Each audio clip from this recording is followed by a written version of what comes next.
Welcome, wine lovers, to Sip, Sip, Hooray.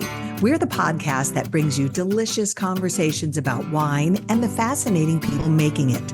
On the podcast today, if you love wine, chances are you've fantasized about making your own wine, maybe under your own label and living that wine country dream. But it's not all wine and end of vineyard roses. After decades of booming growth in winemaking in California, the Golden State is feeling a bit burned. Wine sales are down nationwide, inventory is high, and some smaller operations are feeling the squeeze. Joining us today to share her story of how a small winemaking operation in the Santa Cruz Mountains survives against the big guns and the big expenses in California is Megan Bell, vintner and winemaker at Margins Wine. We are the two Marys who like to eat, drink, and be merry. I'm Mary Babbitt. I'm Mary Orlin. Megan Bell has always been a champion of the underdog, of California's underrated, lesser-known wine-growing regions, and of wine grapes that aren't your typical varieties. Negrette, Counoise, Assortico, anyone? But have Megan and her Margin Wine become the underdog in the wine world themselves? Being a small production, woman-owned business no doubt comes with challenges, but what's it like to be the poster child for the woes of the wine industry?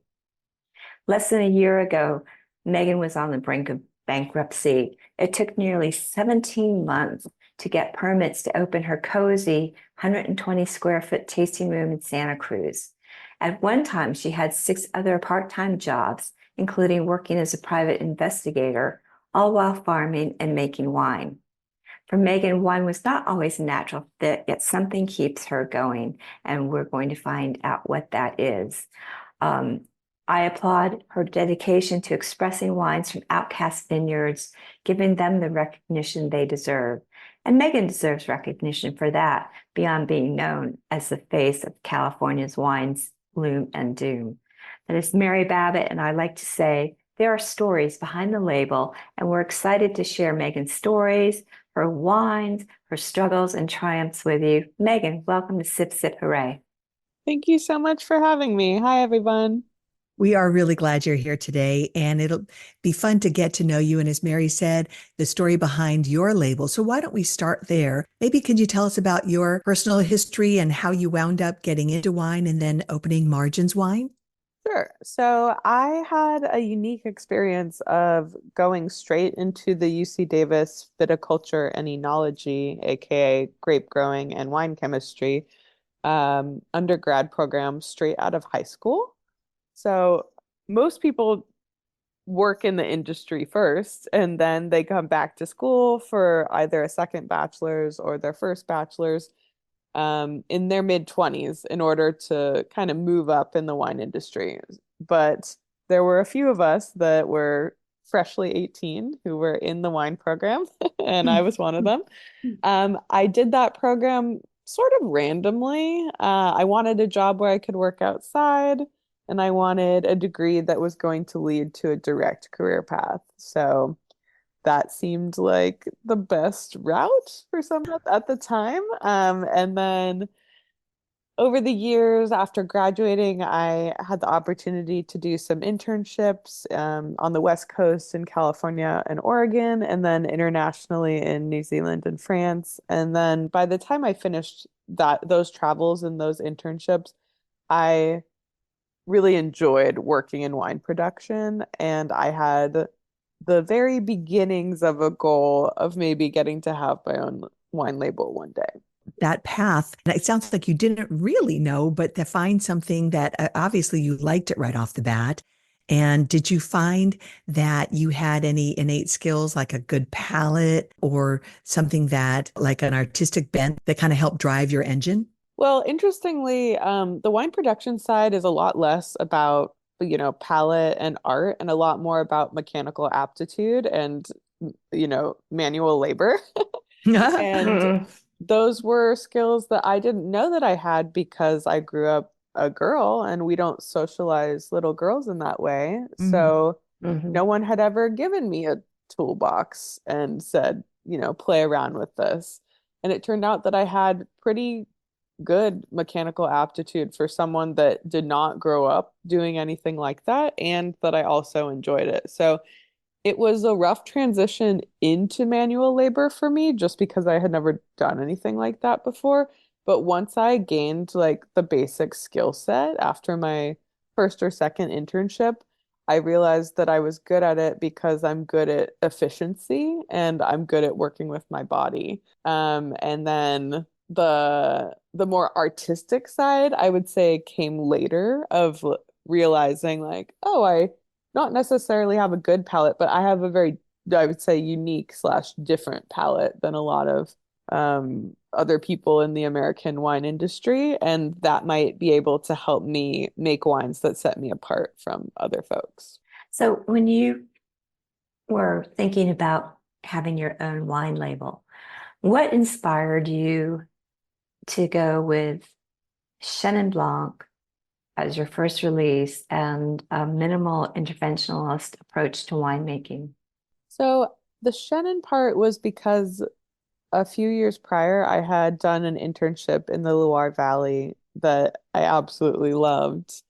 And at that winery, we made more than 10 different types of Chenin. And despite having a degree already in wine, I really didn't know much about wine because I was 21 when I graduated. So I had barely been able to buy wine. And we know that young people aren't necessarily buying quality wine. I was buying like Right. jug wine, um, Mm. and two buck chuck, and not labeled Chenin. And I go to this winery in France and absolutely fall in love with this grape, being like, oh, this is what wine can be like. This is what I want. People need to know about this. And that was a little naive because, like, of course, many other people already knew about Chenin Blanc in Mhm. America. It was just that I was young. But I still kind of took that as a catalyst to start the brand, wanting to focus on Chenin at least at the beginning. Mhm. And so why did you decide to call it margins?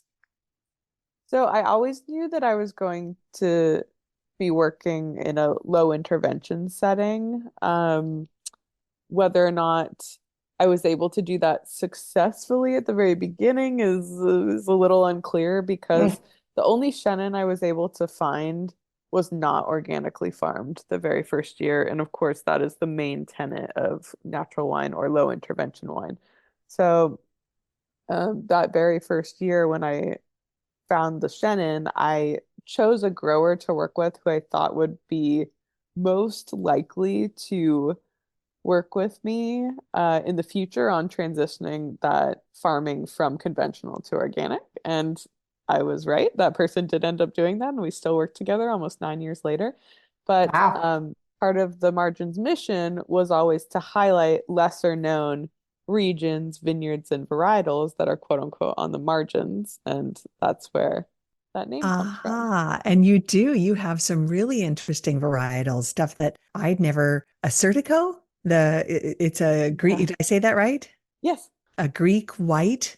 You sent that to us and we were able to take just delicious and so fun to try. I mean, that was new to my palate for sure.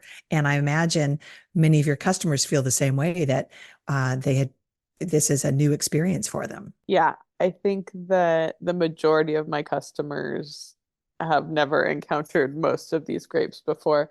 And a lot of times, it's unclear to them if if the name of the region is the grape because they haven't heard of the region either. So when mhm. people are in the tasting room and they point to a bottle, they don't even know what to call it because Mm. the name of the grape doesn't register for them as anything Yeah. familiar. So that's actually really fun. And that was the whole idea of the project when I first conceived of it when I was like 23 or 24. So getting to bring unfamiliar grapes into the more like public consciousness, especially through an organic farming lens and a natural wine lens is, the ultimate accomplishment, I think. For Yeah, sure. absolutely. Some might say the safer path is do the things that everybody knows, the Chardonnays and, the cabs. but I admire your independent spirit and thinking that, hey, I want to highlight the wines on the margin and bring them to the public. And what's the reception been? Um, I mean, I think it's easier to get good reception when you do something different because you're not competing against as many people. Like even if I was making great Chardonnay, which we don't make Chardonnay at all, it could be stellar and it could still not get any press because there's so much stellar Chardonnay, especially That coming out is of the a Santa good, Cruz Mountains. yeah, good point. I hadn't thought of Mhm. that. Mhm. So Um, true. I think a lot of the reception has just been around around an educational feeling and people feel like they're learning something with margins in a lot of cases.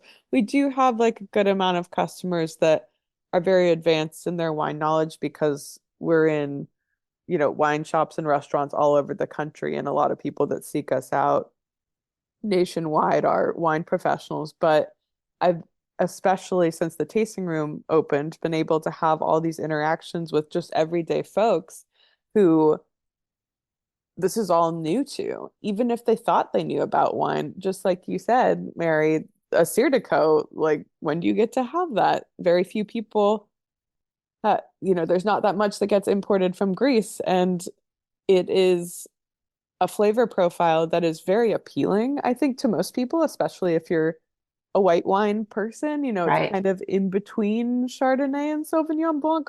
Would be, a kind of a generalization, but two grapes that people know very well. And if you're into crisp acidic whites, then you're going to like a Certico, and it's really fun for people to get to discover something new. It really is. And, especially with the Acertico, it also comes from a region probably most people haven't heard of, Piscinas, which is an AVA in Monterey County. I'm Yeah. sorry, but San Benito County. San Yeah, Benito San County, sorry. Benito, but close to Monterey County. Yeah, right. Yeah, Central Coast, a little bit inland from Santa Cruz. Even people who live in Santa Cruz don't know what San Benito County is, and our counties touch each other. So it's definitely not a well-known area by any means. And then this sub-AVA of Piscinas is even lesser known because you would never, it's so off the beaten path, you would never see it or drive through it pretty much unless you were going to Pinnacles National Park. And that's an amazing national park, but it's a very, lesser visited than some of our other parks in California. So Yeah. I often have a map with me when I'm talking about Piscinas so that people can just have a vague idea of even where I mean in California. Well, Yeah. and we should explain also as a winemaker, you are sourcing your grapes. So you have different vineyards that you work with and you get your grapes. You're not sitting on vineyard property yourself where you have your chateau and winemaking facilities, right? No, no. And in fact, I don't know anybody who's a contemporary of mine who owns any land. That's not the Mm. future of Hmm. California wine, because all the people that are starting now who aren't in a family wine business are the barrier to entry financially is just outrageously high, and that's not going to be the route that people take in the vast majority of cases. Right. So for me, I am farming 2 acres myself of in Santa Cruz Mountains of land that I don't own. I'm in my 6th season of doing the co-farming with the owner, and that is where I spend most of my time this time of year. Mhm. But in addition to that vineyard, I do buy grapes from 8 other vineyards where I'm not involved in the farming. I have great relationships with those people. It's not just like the grapes arrive at the winery and we never see the vineyard type of situation. Right. I do all of my own trucking, so I am out there in the vineyard every time I pick up grapes to, check on things, say hi to the crew, say hi to the vineyard managers, and then drive those grapes with the trailer back to Santa Cruz. I love that on your website for each of the vineyards, you have this great story about either the growers or how you discovered the vineyards. And what I love about the vineyard you were just talking about that you co-farm in the Santa Cruz Mountains, Majovic Vineyard. Am I saying that right? Makovich. Makovich, thank you. You discovered it when you were on your way to a square dance. Yeah. Yeah, I'm part of the square dancing community in Santa Cruz. We have a big scene of that here. And Wow. one of my friends happened to live in a house across the street from this vineyard. And I went to this event there, and I think it was 2017. And it it's way, way far back in the mountains, somewhere again that you would never stumble upon, and of course private property, so you wouldn't have the opportunity to even know it was there unless you were kind of combing Google Earth or something looking for vineyards. But I saw the vineyard and saw how meticulously it was managed, which was very appealing to me because at the time I was farming on the farming crew for another winemaker in town, and we were like a bare bones crew and could barely meticulous was not our MO. We were just trying Mm. to get things done. So getting to see something so well taken care of was a green flag for me, and I asked the owners of the house that my friend lived in, like, who owns that vineyard and what's the story with it? And it turned out that Larry had planted that vineyard in 2011 and had been making all the wine in his basement up until that point that we met each other, because Hmm. the vines were young and they weren't producing that much as young vines do or don't. And Right. we kind of met at the perfect time where the vineyard was growing up and starting to produce more grapes than he could even possibly think about making wine from in his basement. Hmm. And we met each other. And then after a couple years of me just buying a little bit of grapes, we started co-farming together in January of 2019. And since the 2019 vintage, I've purchased all the grapes from that vineyard. That's a great find. Good for you. Megan, recently you got a lot of people talking about the wine industry and thinking about you and your story due to an article that appeared in the San Francisco Chronicle. Esther Mobley wrote about struggles in the wine industry in California, and she profiled you and Margins Wine and some of the financial hardships you've been going through trying to keep afloat. Can you talk to us about that and and this came out in May, and what things have been like since then? Are you feeling like the poster child for California's wine struggles? Someone said that, one of my contemporaries said that to me recently when the article came out. And I did think that was funny because to me we're all living through this, so we're all kind of equally the poster child. Like no Yeah. one Mm. or very few people are exempt. I can think of, one or two situations where you would be exempt from this, and this is where, you're 100% direct to consumer. Your wine is more than $100 a bottle, and you're constantly booked. Like those folks probably aren't feeling the squeeze in the same way those of us who depend on the wholesale market are, which is most small brands in California. Sure. Um, so I was happy to be that person.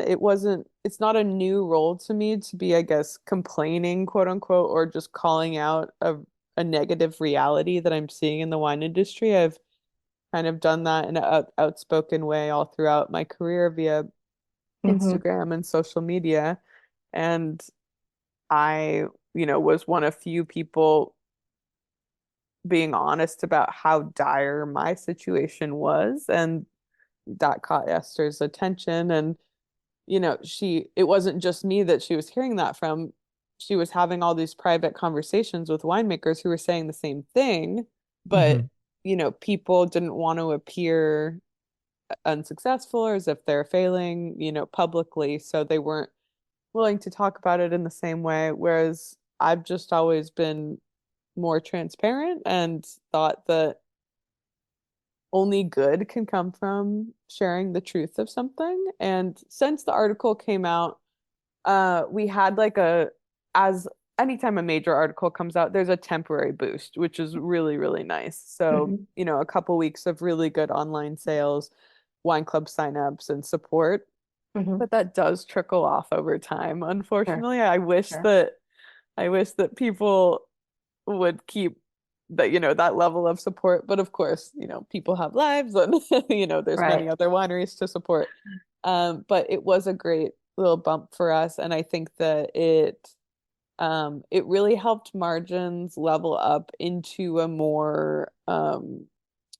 a position where more people who like wine are like conscious of it. Hmm. We've always been, no surprise, on the margins, being a tiny wine brand and just not very well known because we don't have a marketing budget and we don't have, a PR firm, etc. So we've just kind of had to depend on organic um, advertising from articles or, people finding us kind of randomly. But that feels like it might be on the brink of changing after getting that spotlight, even though it was for a negative thing. I hope that it kind of establishes us as what we are in the California wine industry now that we've been around for almost 9 vintages. Sure. And, I think one of the things you did was, and I'm wondering if there was a response to just, how hard the struggles were, how expensive it is to operate a winery business these days. I read another interview or heard another interview with you where you said fees have gone, your costs have gone up like 20% for shipping from your winemaking facility to where you warehouse Mhm. your wines, that the bottles are 10, the glass is 10% more. The shipping has gone up almost 400% for empty bottles. Just rents have gone up, everything, which is crazy to think about. It's like, how does anybody make it?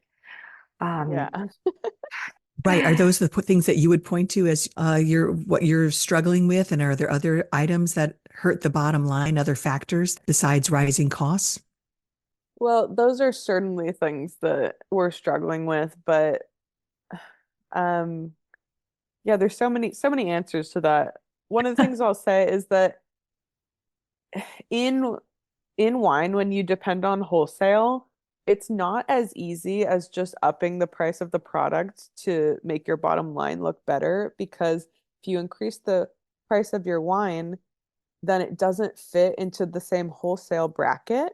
For mm, example, it can't go by the glass anymore. And then your oh, sales are going to tank in distribution because you move much more quantity when you're at a price that can be on a by the glass menu versus a bottle list, because the restaurant's pouring it all the time and Hmm. they're going through more. Or if it's not at a restaurant, the wine shop, if that wine is $24, it's going to move a lot faster than a wine that's $30. So yeah, we're kind of between a rock and a hard place where our prices and our costs are rising, but we cannot raise our prices without tanking our own wholesale business, basically. And that is one of the reasons that people are in such a difficult place right now. In addition to the fact that a ton of people still have what would have been wholesale inventory from the fall release of 2023 sitting in their warehouse, just collecting dollars, basically. Um, while we're supposed to be releasing new wine because it's spring or summer and you have mhm. a spring or summer release, new different wines that are appropriate for the season are supposed to come out. But a lot of us had this huge glut of inventory because distribution stopped buying for a lot of people in the fall of last year. And now we not only have the spring summer release, but we have an upcoming fall release in 3 months. But you Well, still have that fall wine from last exactly, year. from last year. So people are like, what am I supposed, what is the strategy here? Wine is supposed to be seasonal year over year, and you really want to move the previous year's SKU totally out of the warehouse depleted before you release the next one. And Mhm. that has been, I think, exceedingly difficult for folks. And that's something that people don't want to talk about, which I understand because it's just so scary to Sure. look at those pallets of wine and be like, oh, tens of thousands, $100,000 just sitting there. what do I even do with that? Like, it's a big question mark. Yeah, what do you Oh do my, with it? I mean, I know you called 2023 for you just a horrible year. So what do you do with that back inventory? Well, I mean, I was in a unique position and was lucky, question mark, in the end, even though it was so hard to open the tasting room. Mm, I depleted most of my fall inventory that should have sold just through the tasting room. mhm. And because I had this other sales channel now, and especially one where we could hand sell to people, meaning really explain, each wine, and that results in a much higher sales rate than someone just seeing the wine on the shelf. For example, distribution in California won't touch the Barbera because people don't pick up California Barbera from a shelf and buy it. Mm, However, it was by far the best performing SKU in the tasting room because when people get to taste oh, it, they're like, "Oh, this is delicious. I definitely yeah. want this." mm, The So irony. Mm, that was how we got to deplete our inventory for the most part. Like we only have, I think, less than 20 cases of that fall inventory now sitting around. But, we're halfway through 2024, and I had a feeling that 2024 would be a very different year than 2023, and it is. Sales are much better this year. However, recovering from 2023 is going to take about 18 months. So we're and here we whoa. go still again. exactly. So like things look better, but it's not like the reason the recovery is long is because that money from the fall release, that revenue should have been in my bank account in October or November, but now I'm not getting it until May or June. So it just Mhm. throws off the entire cash flow of the business. And anyone that owns a winery knows how Mm. difficult and sporadic cash flow is in this industry. So Wow. Okay, two quick things. The distributors stopped buying in 2023 because of a downturn in wine sales nationwide, because there was a glut of wine. What happened there I that you're think aware of? mostly a glut of inventory because distribution had, wine sales were so high during post-COVID and post-COVID years. So there was this artificial bump, but no one knew it was artificial. People just thought people were drinking more wine. Mhm. So they ordered all this wine. I would say a lot of this was imports because um, imports can hit a lower price point in a lot of cases than California wine can. So they had all this, you know, affordable-ish wine to sell, but still a huge inventory of it. And then it just didn't make sense to be purchasing wine from producers in California that was going to retail for $30 when they had wine that was quote unquote just as good or better, whatever, that could retail for $22. So when I sent out my fall release email in August of 2023, only three of my 19 distributors at the time responded. And Hmm. Mm. that had never happened before. And Wow. I think people who have had longer in the industry may have been more ready for that. But even folks that are veterans, I've heard them talk about what 2023 was, and they do say it was a different beast than other downturns that they've seen. And for me, like any time that I released wine the previous 7 years, it's been sold out within 8 weeks.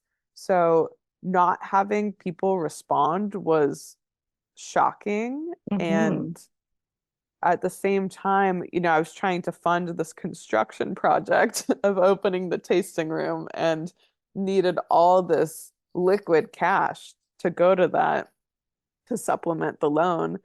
And I was depending on that fall release revenue for that. And then I just didn't have it. And that is where we got in a lot of financial trouble because you can be an excellent forecaster, but it's still just forecasting and you don't know how the cash flow is going to play out until you're actually like in the thick of the sales.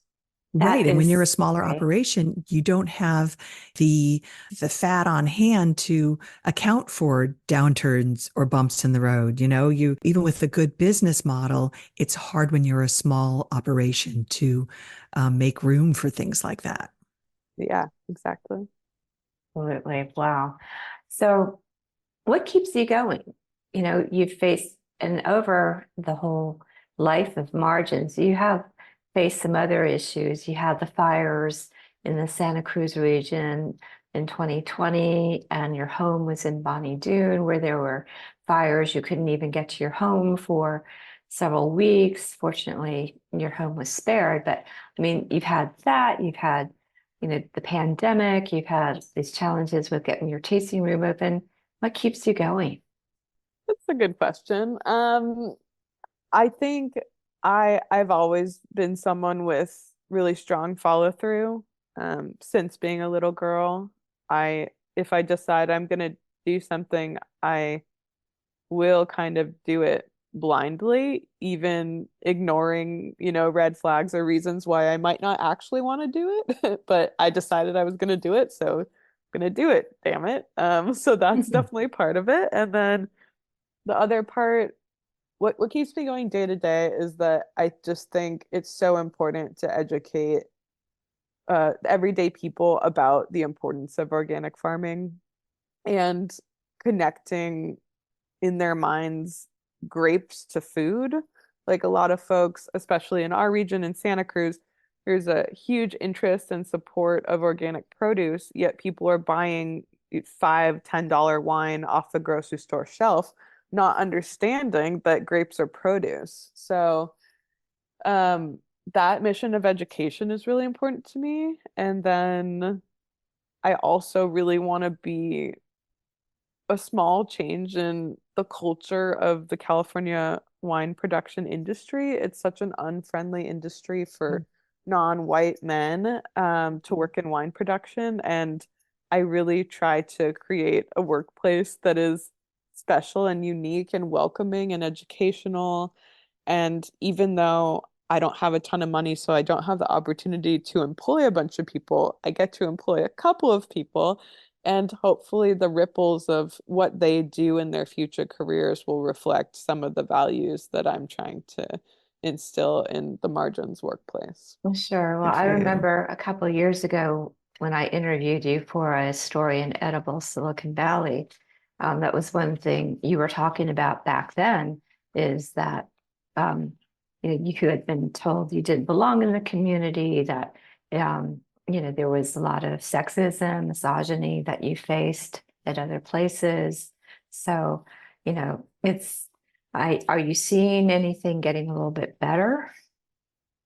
I don't have as accurate of a lens anymore now that I work for myself. This is really a shame, but like when I'm at an industry event, people know who I am, so there's a certain amount of respect and power that comes with that versus when they didn't know who I was, how different I was treated. Hmm. And I really don't like that. But yeah, now that I'm in those spaces, it's hard for me to know if like things are actually different or if I'm just in a different position in the industry. But something concrete that I can point to that does show a difference is that we host this event in San Francisco every year called the Women in Natural Wine Fair.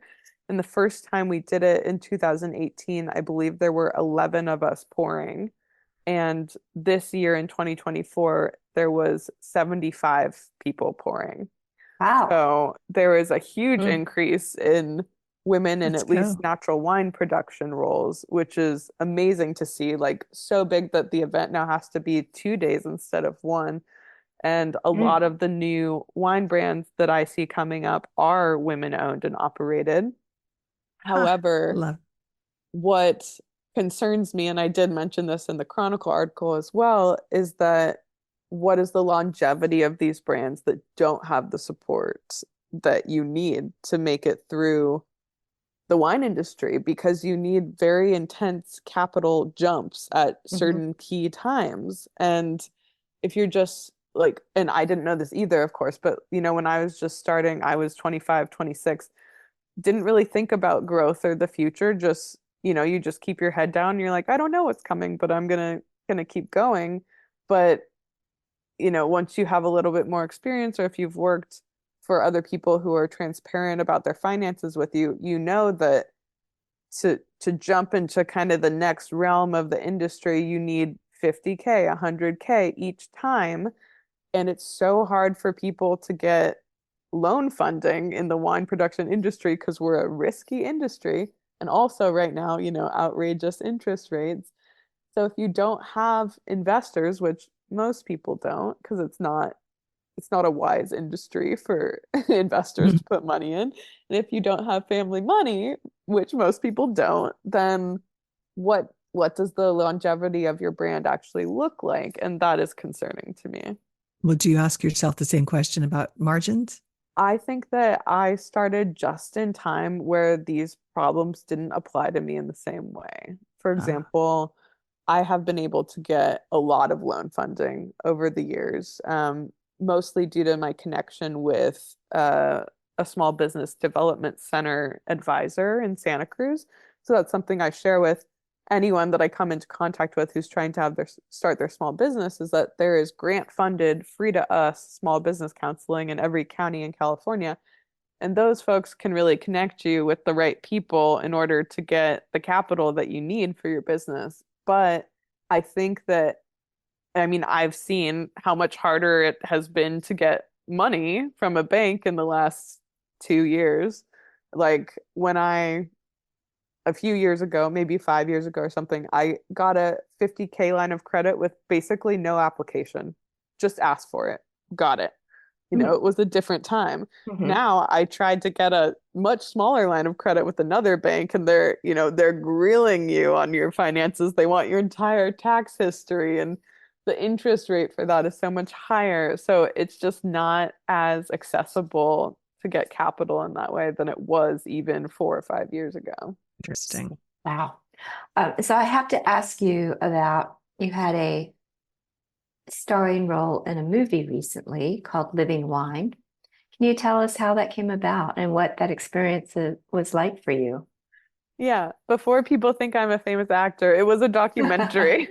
Yeah, But you're still a Yeah. star. that's right. So that was filmed in 2020. Um, the movie's excellent. It can be watched for free on Tubi, Tubi, and you can also find it on Amazon Video. Um, that is a documentary that follows about 5 or 6 of us natural winemakers all throughout different regions in California during the worst fire season on record so far in 2020. And it's an extremely educational movie about Mhm. how we ended up with the type of conventional mass industrial farming that we have now, and the connection to World War II, Yeah, and how nitrogen was repurposed I from know. weapons into That fertilizer, that to basically. me was an eye opener. I had no idea. Yeah, it's a fascinating movie. I've seen it many times and I still learn something new every time I watch it. Um, but that said, it's a very it's a very raw movie because it's hard for me to watch just because I know how difficult that year was. And like you said, my neighborhood in Bonnie Doon was burning down. I wasn't at my house for 7 weeks, and that was all during harvest. And I hadn't been home when we got evacuated, so I didn't have anything that I owned with me for that Mm. entire 2 months. And while the documentary is being filmed, was kind of the peak of when the fire was burning here, and I didn't know if my house had there was no communication in and out from the areas that were burning. So you don't know if your house is standing. And I think Mhm. that uncertainty is really reflected in um, my experience during that time in the documentary. But Mhm. there's also, some aspects of joy to it, just like the community that natural wine has, the optimism of organic farming, the beauty in why we all do this, and you can really see the passion when especially when you can tell that it's not financial. Mhm, right. What makes it really genuine. And I really think that there's so much momentum regarding natural wine, and people are truly understanding now in ways nobody was even thinking about 10 years ago. I'm speaking for the consumer. I think that people now see the benefit of less intervention, chemical free things that we put into our bodies. Hey, Exactly. I wanted to ask you about your wine cubby. And I think this is so fascinating. This is your tasting room. This is where people can find you. But honestly, it's like a closet or like a very small, maybe like a dorm room size. Am I right? It's more a closet size, smaller than a Okay. dorm room. The dorm was generous. Yeah. Tell me about that and how that works for you.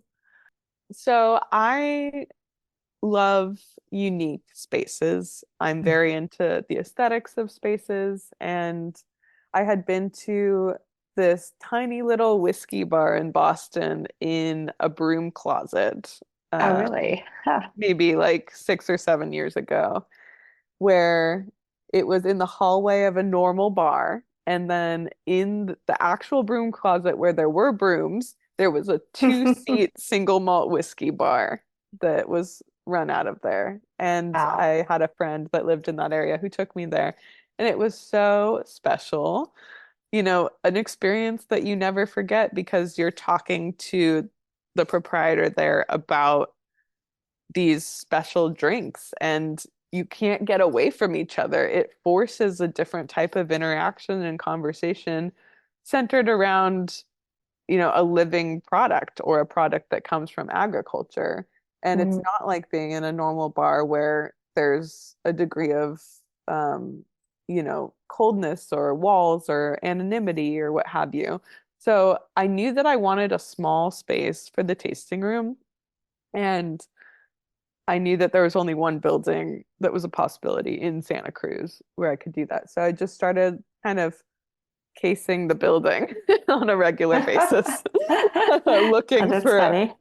open suites. And then that was probably like a year. And then finally one opened and I got in contact with that landlord and, told them about what I envisioned and the project and how there's nothing like it in this country, I don't think that I know of, and who knows about the world. Like the closest thing would be something in Japan, probably in those tiny, tiny little Sure. bars.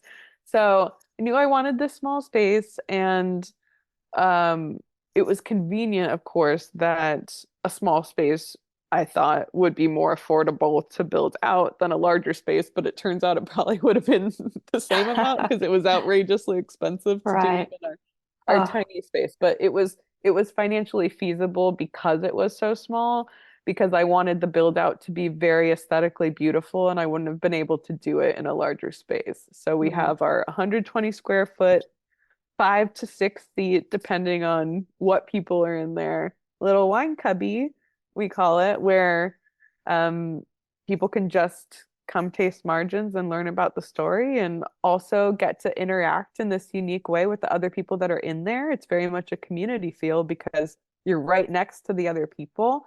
mhm, And I think people are hungry for those types of social interactions because there is so much virtual interaction. And also when we go out now, there's, at least in California, there's this feeling that you shouldn't prod people, that they're separate. There's an invisible wall between you and you can't interact with them. But mm. in this space, the aesthetics of the space determine how you have to interact with each other. And I think that's really beautiful. I love that. So one of the wines they can probably taste is something you sent us, the Sangiovese from the Mesa del Sol vineyard in Arroyo Seco. I don't think that region is really known for Sangiovese. No, definitely not. Yeah, so the Sangiovese is just coming out. It's in the tasting room, but it hasn't even hit the tasting menu yet for this Mm, summer. It's a very light red, yes. very different than what most people think of California Sangiovese Hmm. as. Arroyo Seco, for the most part, is a pretty cold region, but it's a large geographical area. So it's in Monterey County, and the part of Arroyo Seco that is closer to 101 is Highway 101 is very cold and foggy and windy. But as you go weaving back into the Arroyo Seco River Canyon, aka River Gorge, it's called, the hotter it gets, the farther you go back. And this vineyard is the farthest back vineyard in the canyon.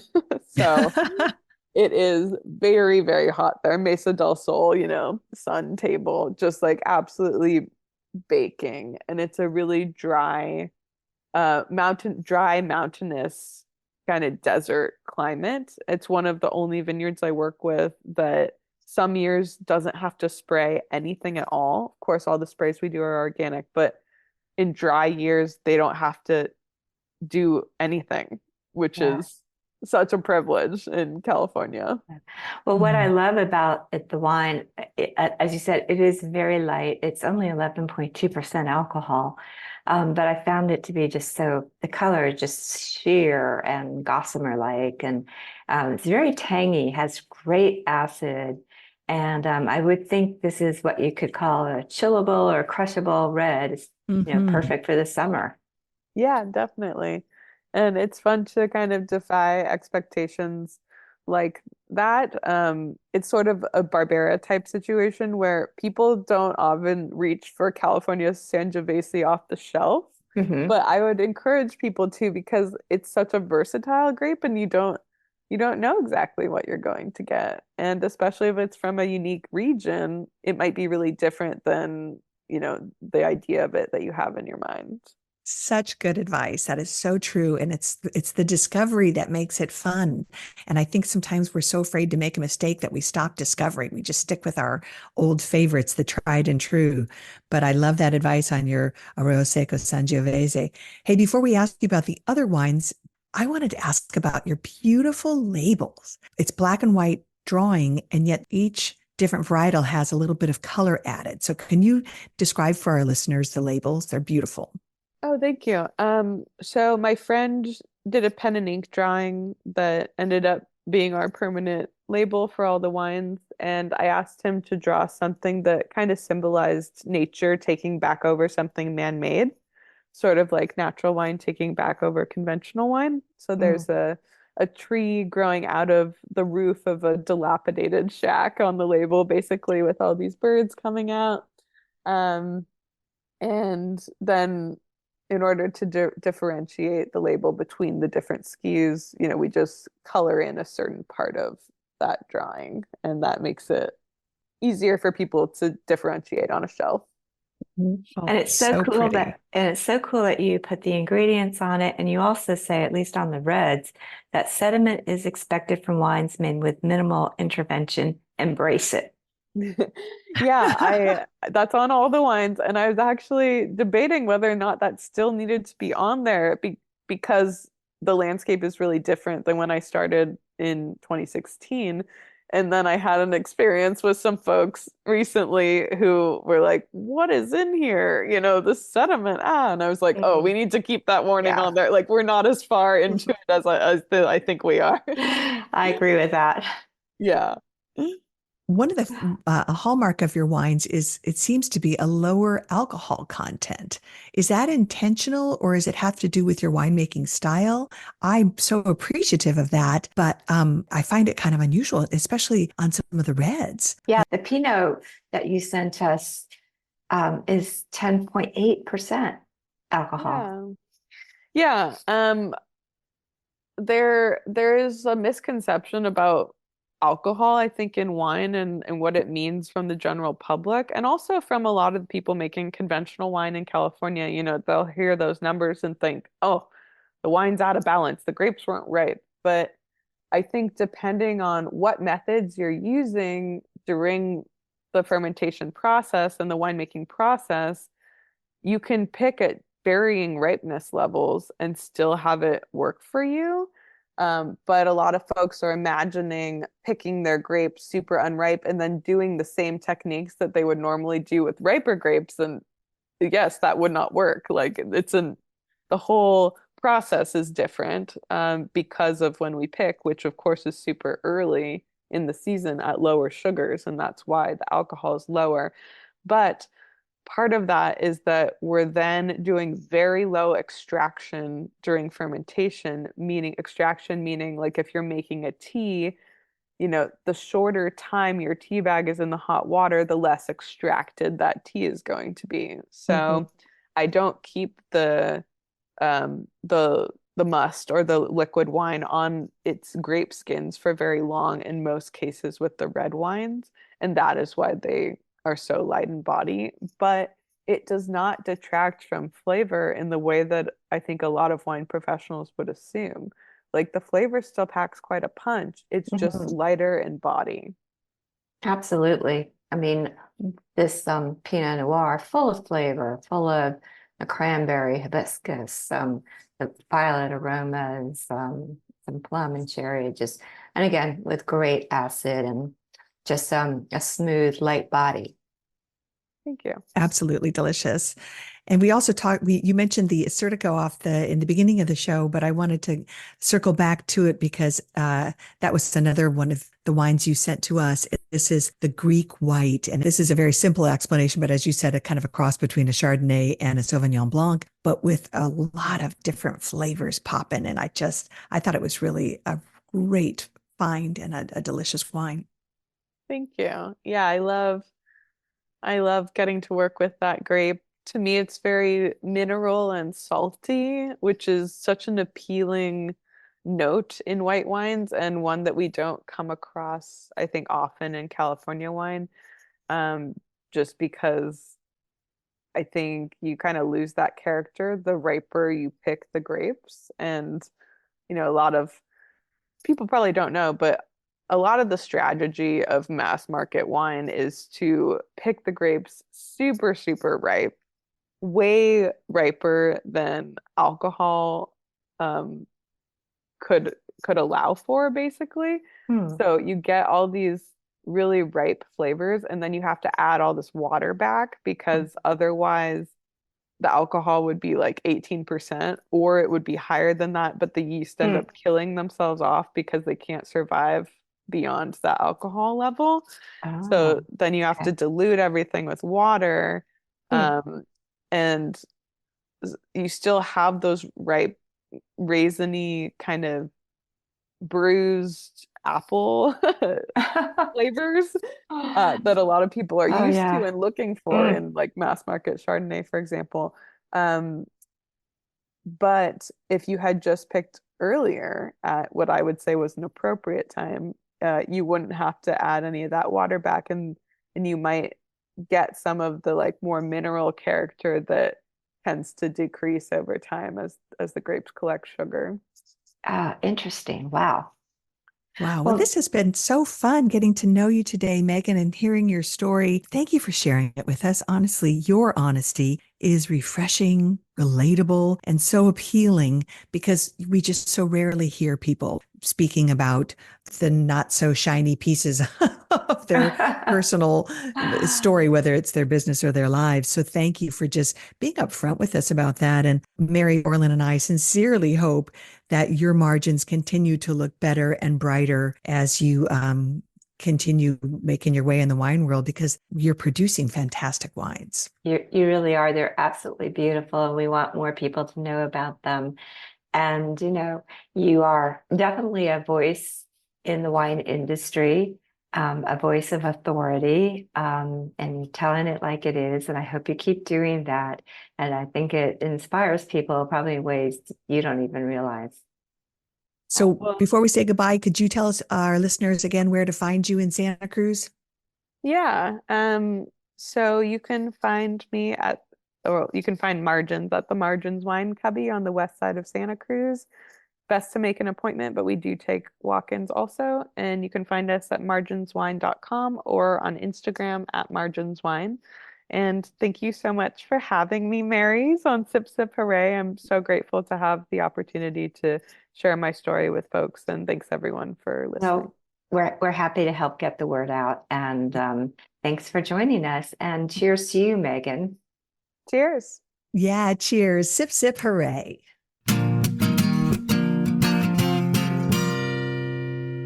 Well, Megan Bell, Margins Wine, really a fun conversation with her and really insightful too. And one of the things I wanted to tell people when you visit the Wine Cubby, tastings are only $20, which is a steal compared to most places.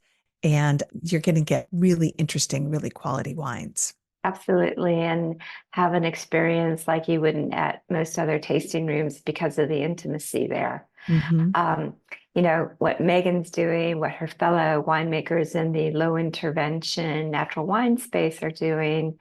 I was surprised to learn that production makes up only about 1% of all wine made in California. Yeah. So if this type of wine is important to you, please go out and support these producers like Megan, like Margins Wine. Um, Seek them out, because we would just like to see that number grow. It's, the way the grapes are treated, the way the winemaking is, there's no additives, there's no watering back to adjust for high alcohol levels. There can be up to um, 90 different things that you can add to wine. I guess you would call them additives, whether it's the types of commercial yeasts or coloring agents or other things to acidify wine more. People aren't aware of that, and my hope is that people become more aware of it and interested in it and asking for the wines that are made just purely with grapes, a little bit of sulfur, and not much else. Seek out those wines on the margin, Yes. right? That's going to do it for this episode of Sip Sip Hooray. We thank you for listening to our podcast. And if you liked it, we hope you share it with your friends. And also take a moment, please, and give us a rating and a review on Apple Podcasts or wherever you get your podcasts. It would make such a difference for us. Right. And we'll put information on where to find Megan on our show notes at sipsiphooray.podcast.com. You can follow us on social. We are Sip Sip Hooray Podcast on Instagram and Facebook, and Sip Sip Hooray 1 on X. And we are also on Substack. So we'll have this information on Substack. If you go to our Substack, search for Sip Sip Hooray Podcast, you can subscribe to us and you'll get an email in your inbox the moment we post an episode. And also, we encourage you to subscribe wherever you listen to your podcasts. All right. Mary Orland, this has been fun. I look forward to our next visit together through Sip Sip Hooray. I do too. Cheers to you, Mary Babbitt. All right. Cheers to you, Mary Orland. Sip Sip Hooray.